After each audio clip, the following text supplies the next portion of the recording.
Hello everyone, welcome to commerce Bharti.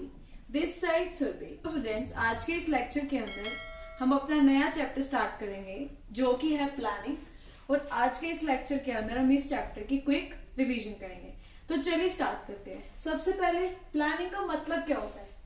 यहाँ पे लिखा हुआ है थिंकिंग बिफोर डूइंग। मतलब प्लानिंग का मतलब ये है कि अगर हमें कोई काम करना है, कोई या फिर टास्क कोई फुलफिल करना है, तो उससे पहले हम क्या करेंगे, सोचेंगे किसी भी काम को करने से पहले। अब यहाँ पे ये क्या रिप्रेजेंट कर रहा है, जैसे current status and future image. Current status का यहाँ मतलब है where we are and where we want to go. उसके बीच में जो ये गैप है, इसको कौन कवर करता है? प्लानिंग। मतलब प्लानिंग क्या हेल्प करते हैं कि जो हमारा करंट स्टेटस है और जो हम फ्यूचर में अपनी कोई भी ऑर्गेनाइजेशन की कोई भी इमेज जो हम क्रिएट करना चाहते हैं या फिर फ्यूचर में हम जिस लेवल पे पहुंचना चाहते हैं, उसके बीच में जो गैप है वो कौन कवर करता है? प्लानिंग। अब देखिए यहाँ पे क्या लिखा है, process of setting objectives for a given period of time. मतलब प्लानिंग एक वो प्रोसेस है जिसके अंदर हम ऑर्गेनाइजेशन के क्या सेट करते हैं? Objectives for a given period of time. किसी भी गिवन पीरियड ऑफ टाइम के लिए। वो गिवन पीरियड ऑफ टाइम क्या शॉर्ट टर्म भी हो सकता है और लॉन्ग टर्म भी हो सकता है। अब नेक्स्ट है formulating various courses of action.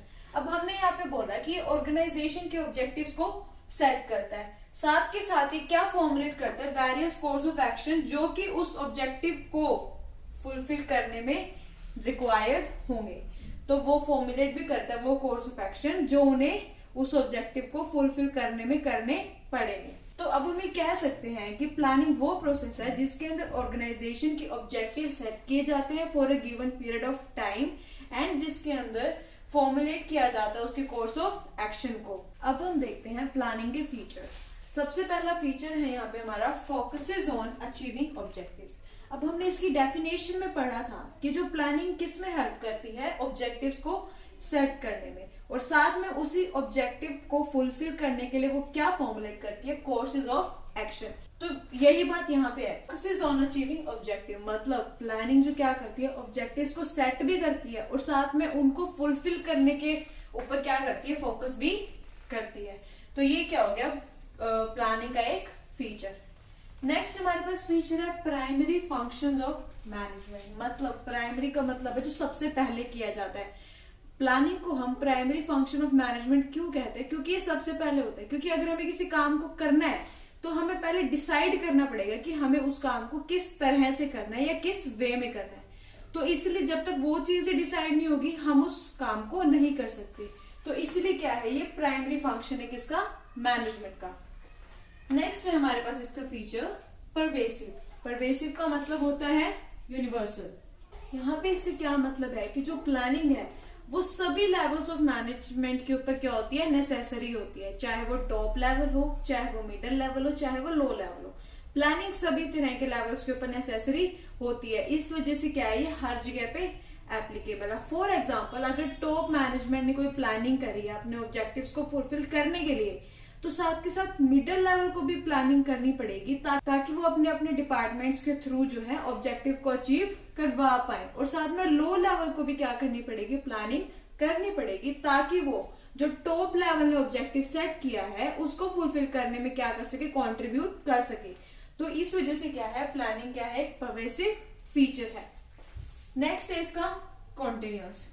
अब प्लानिंग क्या है? कॉन्टिन्यूअस प्रोसेस है। मतलब इसको एक बार करके हम खत्म नहीं कर सकते। और प्लानिंग जो है प्लानिंग साइकिल के थ्रू चलता है। जैसे कि हम एग्जांपल लेते हैं, यहाँ पे क्या है, जैसे कि हमने कोई भी प्लान क्या करा? बनाया, डिजाइन करा, फिर उसके बाद हमने उसको क्या करा? इम्प्लीमेंट करा। हमने उसको इम्प्लीमेंट करा। इम्प्लीमेंट करने के बाद हमें उसका जो भी रिजल्ट था हमें वो अचीव हो गया, या जो भी ऑब्जेक्टिव था वो हमें अचीव हो गया। अब हम क्या करेंगे? दोबारा से क्या करेंगे? प्लान को फ्रेम करेंगे ताकि हम अब अपने अगले ऑब्जेक्टिव को क्या कर सके? इम्प्लीमेंट करवा सके। तो इस तरह से क्या चलती है? एक साइकिल चलती है, प्लानिंग साइकिल, जो कि क्या है? कॉन्टिन्यूअस प्रोसेस है, वो कभी खत्म नहीं होगी। तो इसलिए प्लानिंग क्या है, एक कॉन्टिन्यूस प्रोसेस है। नेक्स्ट इसका फ्यूचर है फ्यूचरिस्टिक। अब हमने यहाँ पे देखा था कि वो क्या करते हैं, करंट स्टेटस और फ्यूचर इमेज के बीच में जो भी गैप है उसको फुलफिल करने का, उसको क्या करता है, कवर करता है प्लानिंग। तो सेम चीज यहाँ पे है कि जो प्लानिंग है वो एक फ्यूचरिस्टिक अप्रोच है, जिसके अंदर क्या होता है, जो भी प्लान फॉर्मुलेट किए जाते हैं या फिर जो भी ऑब्जेक्टिव सेट किए जाते हैं तो वो किस बेसिस पे किए जाते हैं, फ्यूचर बेसिस पे किए जाते हैं। अब यहाँ पे हमने देखा था setting objective for a given period of time, तो ऑब्वियसली बात है कि ये फ्यूचर के गिवन पीरियड ऑफ टाइम की बात कर रहा है।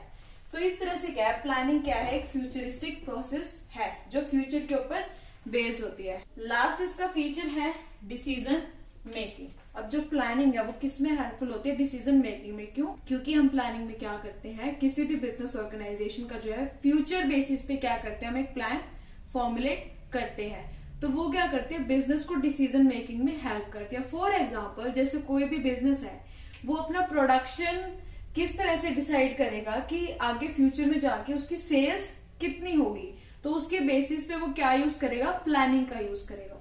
तो यही है प्लानिंग क्या है, एक डिसीजन मेकिंग प्रोसेस है। तो ये थे हमारे 6 features of plan. So students, अब हम देखते हैं प्लानिंग की इंपॉर्टेंस और उसकी लिमिटेशंस। तो सबसे पहले हम देखते हैं उसकी इंपॉर्टेंस। फर्स्ट हमारा इंपॉर्टेंस क्या है, प्लानिंग प्रोवाइड्स डायरेक्शन। अब हमने पढ़ा था कि प्लानिंग जो है हेल्प करती है ऑब्जेक्टिव्स को सेट करने में for a given period of time.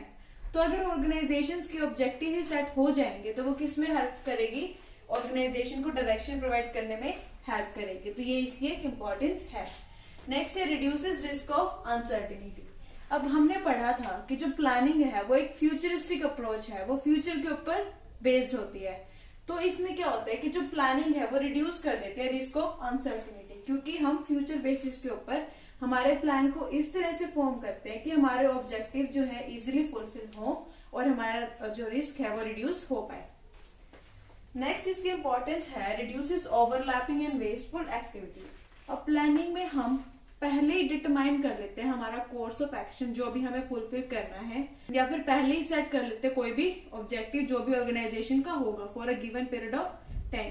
तो यही चीज है कि अगर ऑर्गेनाइजेशन पहले ही सेट कर लेगी कि उसे क्या काम करना है, तो उसके थ्रू वो क्या कर सकती है, ओवरलैपिंग या फिर वेस्टफुल एक्टिविटीज को क्या कर सकती है, खत्म कर सकती है। नेक्स्ट है प्रमोट्स इनोवेशन। अब प्लानिंग जो है उसके अंदर किसी भी प्लानिंग में हम क्या करते हैं, थिंकिंग बिफोर डूइंग, मतलब किसी काम को करने से पहले सोचते हैं।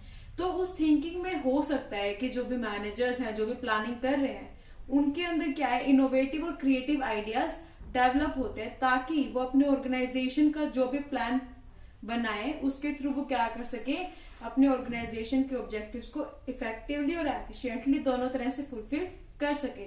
तो इस तरह से प्लानिंग जो है इनोवेशन को प्रमोट करता है, थ्रू मैनेजर्स जो है अपने इनोवेशन को शो करके ऑर्गेनाइजेशन के ऑब्जेक्टिव्स को फुलफिल कर सकते हैं।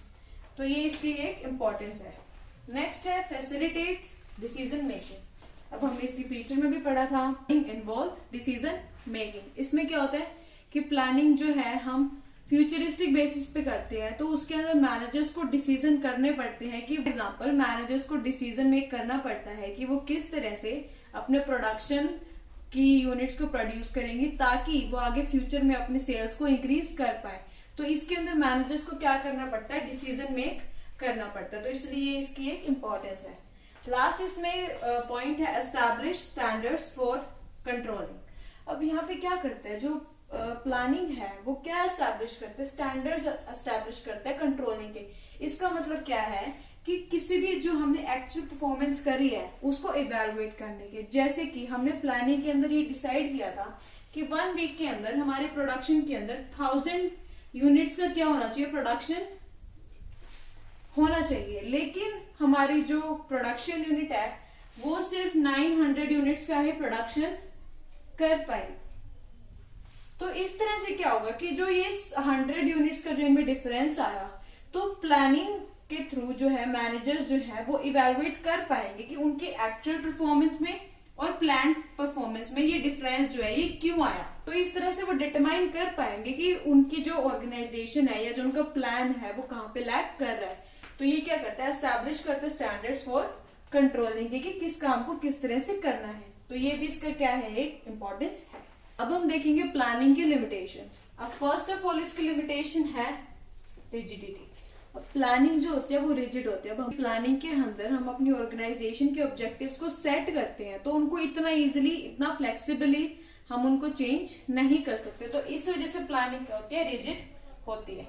नेक्स्ट इसकी लिमिटेशन है नॉट डायनामिक एनवायरनमेंट। इसका मतलब क्या है कि जो प्लानिंग है वो डायनेमिक एनवायरनमेंट में वर्क नहीं करता। डायनेमिक एनवायरनमेंट का मतलब होता है जो कॉन्टिन्यूसली चेंजिंग एनवायरनमेंट होता है। तो क्योंकि हम प्लानिंग जो है फ्यूचर बेसिस पे करते हैं, तो प्लानिंग में हम ये अच्छे से डिटरमाइन नहीं कर सकते या ये एस्टिमेट नहीं कर सकते कि हमारा जो बिजनेस का जो एनवायरनमेंट है वो किस तरह से रिएक्ट करेगा। तो इस वजह से जो है प्लानिंग जो है डायनेमिक एनवायरनमेंट के अंदर वर्क नहीं करता, बल्कि प्लानिंग जो है स्टेबल एनवायरनमेंट में वर्क करता है। नेक्स्ट है रिड्यूस क्रिएटिविटी। अब जनरली हम क्या देखते हैं ऑर्गेनाइजेशंस के अंदर, जो टॉप लेवल मैनेजर्स होते हैं वही जो ऑर्गेनाइजेशन के ऑब्जेक्टिव्स है, उसकी प्लानिंग है, वही करते हैं। मिडिल लेवल मैनेजर्स होते हैं, उनको क्या करना पड़ता है, जो टॉप लेवल मैनेजर्स ने जो प्लान बनाया है उसी को क्या करना पड़ता है, परफॉर्म करना पड़ता है, इम्प्लीमेंट करना पड़ता है। उनकी खुद की क्रिएशन या इनोवेशन उसमें नेसेसरी नहीं होती। तो इस वजह से वो क्या करता है, क्रिएटिविटी को रिड्यूस करता है। नेक्स्ट इसकी लिमिटेशन है टाइम कंज्यूमिंग प्रोसेस। अब हम प्लानिंग किस बेसिस पे कर रहे हैं, फ्यूचर बेसिस पे कर रहे हैं, तो उसके लिए हमें एनालाइज करना पड़ेगा हमारे पास्ट ईयर के एक्सपीरियंस को। तो उस बेसिस पे क्या हो जाता है, जो प्लानिंग है वो बहुत ज्यादा टाइम कंज्यूमिंग प्रोसेस हो जाता है। और इस वजह से कई बार क्या होता है कि जरूरी नहीं है कि जो हमने प्लान बनाया है वो हमेशा सही हो। तो ये हमारे लिए क्या हो जाता है, बहुत टाइम कंज्यूमिंग प्रोसेस हो जाता है। इसकी लिमिटेशन है डज नॉट गारंटी सक्सेस। मतलब क्या है, प्लानिंग को जो है हम क्यों बनाते हैं, ताकि हम अनसर्टिनिटी को रिड्यूस कर सके, जो कि हमने इसकी इंपॉर्टेंस में पढ़ा था। लेकिन जरूरी नहीं है कि जो भी हमने प्लान बनाया है या फिर जो भी हमने कोर्स ऑफ एक्शन डिसाइड किया है वो हमेशा सही हो। तो इसीलिए कहा है कि यहाँ पे जो है जरूरी नहीं है कि हमेशा वहां पे सक्सेस होगी, वहां पे फेलियर भी हो सकती है। लास्ट है इसकी limitation involves huge cost. Huge cost से यहाँ पे मतलब है कि जो प्लानिंग करने के लिए हमें इन्वायरमेंट का एनालिसिस करना पड़ता है, हमें एक्सपर्ट्स को अपॉइंट करना पड़ता है, तो उसकी भी बहुत कॉस्ट आती है। और साथ के साथ जैसे प्लानिंग में हम फ्यूचर अप्रोच को यूज करते हैं, तो उसके लिए कुछ साइंटिफिक कैलकुलेशंस करनी पड़ती है जो कि जनरल मैनेजर्स नहीं कर पाते। उसके लिए एक्सपर्ट्स को अपॉइंट करना पड़ता है, जो कि हमारी ऑर्गेनाइजेशन के लिए काफी कॉस्टली पड़ता है। तो इसलिए क्या है, इसकी ये लिमिटेशन है कि इसके अंदर ह्यूज कॉस्ट क्या होती है, इन्वॉल्व होती है। तो ये थे हमारे प्लानिंग की limitations and importance. So students, आज के लेक्चर में बस इतना ही। प्लानिंग का process and types of plan जो है हम नेक्स्ट लेक्चर के अंदर कंटिन्यू करेंगे। If you like this video, please like, share and subscribe to our YouTube channel. Thank you for watching this video.